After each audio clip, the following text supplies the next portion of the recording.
Enstitü bence kursiyên parlamentoya Türkiye du kursî para bajarê Dêrsimê dikevin. Di hilbijartinên giştî heftê piştbera borî da her du kursiyên Dêrsimê jî HDP bi rêjeya nêzî ji sedî şêst û yekê dengan bi dest xist. Rekabera wê ya herî nêz CHP tenê karîbû ji sedan bîstê dengan bi dest bîne. Partiya Gela Komarî CHP dixwaze HDP di parlamentoya Türkiye cî bigire.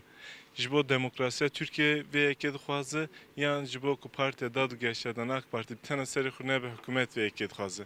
Em ê van pirsa ji CHP'yê yan bikin. Rayedarên CHP destnîşan dikin ku ew ji ber gelek sedeman giringiyê didin hebûna HDP'ya li parlamentoya Türkiye. Sistemin doğru işleyebilmesi için Ji bo ku pergal sazgar be, ne tenê HDP.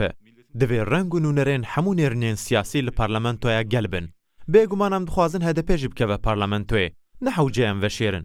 Bawayekî konjonktûrî yek ji sedemê vê xwesteka me ya ji bo HDP ew bû ku AKP bi tena serê xwe nebe desthilat. Li Bakurê Kurdistanê CHP ji berê asantir xebatên xwe yên siyasî û hilbijartinê bi rêve dibin. Lêbelê li Dêrsimê rekaberiya hilbijartinan bi taybetî di navberevan her du partiyan de derbas dibe. Tunceli'de bu seçimde yarışan iki parti. Niha di hilbijartinan de li Dêrsimê du partî hene. CHP û HDP. Em du partiyên cuda ne. Feraset û rêzîknameyên me cuda ne.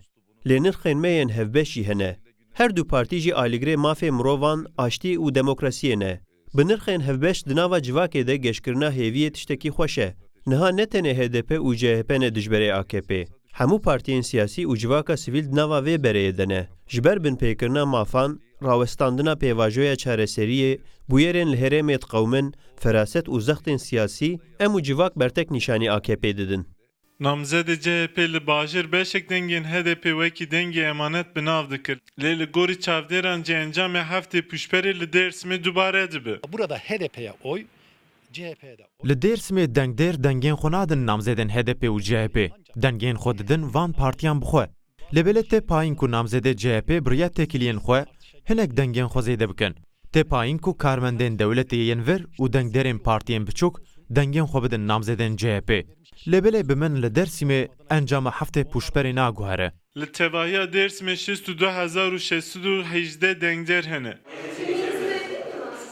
Ji heftê piştberê heta niha nêzî 1000 dengder kêm bûne. Her çi qas li ser hin xalan navbera CHP û HDP germ bibijî, rekaberiya bi destxistina her du kursiyên Dêrsimê di navbera van her du partiyan de derbas dibe. Serkanên